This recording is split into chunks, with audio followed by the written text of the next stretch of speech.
I'm Jade. And I'm Caitlin. And we're doing a broadcast on service learning at Crystal Lake South.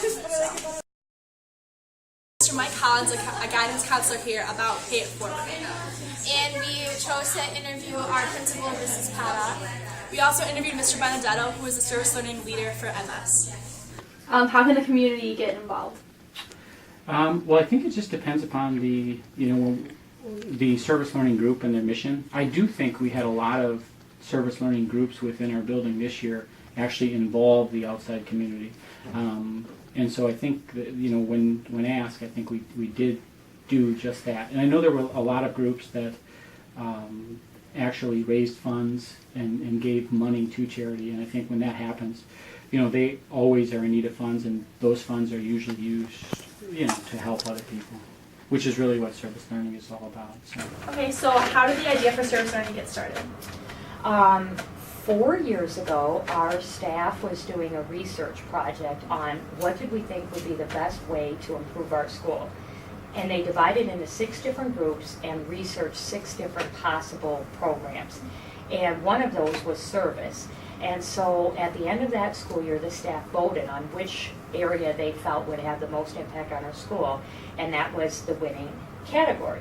So then we spent the summer trying to figure out how are we actually going to make this part of our school rather than just after school. And that's where the idea of service learning came, because there was a lot of research that said that if you could tie service to the classroom, you would have a better chance of raising student achievement, getting kids connected to the school, lowering your discipline, and so forth. And so that's how it kind of actually got to be part of our school. Okay. What was the initial goal of service learning?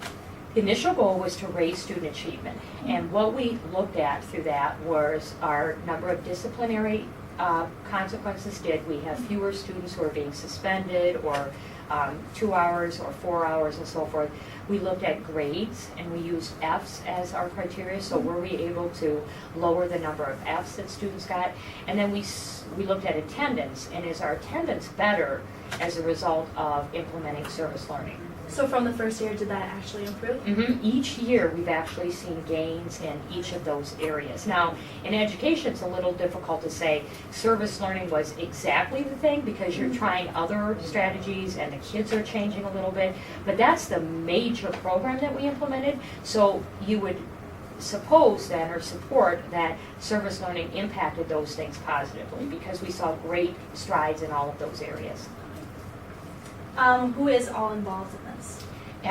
All the certified staff, which means all the teachers are involved. Every teacher has to either pick a project or work with somebody to pick a project, and then all of the administrators are involved in some way. Mr. Cole, Mr. Scotty, and Mr. Levitt have their own group, and then I sort of oversee the whole process. And then Mrs. Strite and Mrs. Carroll coordinate the program from the teacher standpoint. So they're in charge of tying together all of the details. How do you pick which groups to be involved in, or do you deny any groups? We've had an approval process for the projects, and there were certain criteria that they had to meet.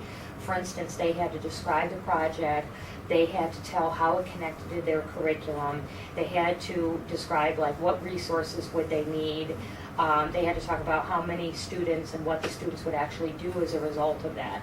And so over time, some projects might be denied because they didn't meet one of those or was unclear, or some of them just had to sort of refine what they were doing based on the feedback that we gave them. What is the Run for MS project? The Run for MS project, that was to raise money for multiple sclerosis. It was a 5K run. I need to look at the plan. It was a 5K run put on by our service learning group. How much money was earned and where did it go? We raised over $1,500, and it went directly to help find a cure for MS. And how was that money earned by students?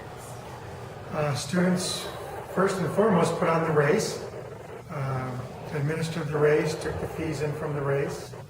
Also, we did some fundraisers with Culver's, and that raised close to, how much was that one? $500 for Culver's, yeah. So, yeah, that was it. What was the inspiration? It was more Mr. Ryan's idea, because his father has MS. So It was his inspiration. I just followed through because I knew it was a good cause. Would you do a run again, and for what organization? I would do it again. I thought the students did a great job of organizing it and putting it on, and I wouldn't mind doing another one for MS. I would do that. Yeah.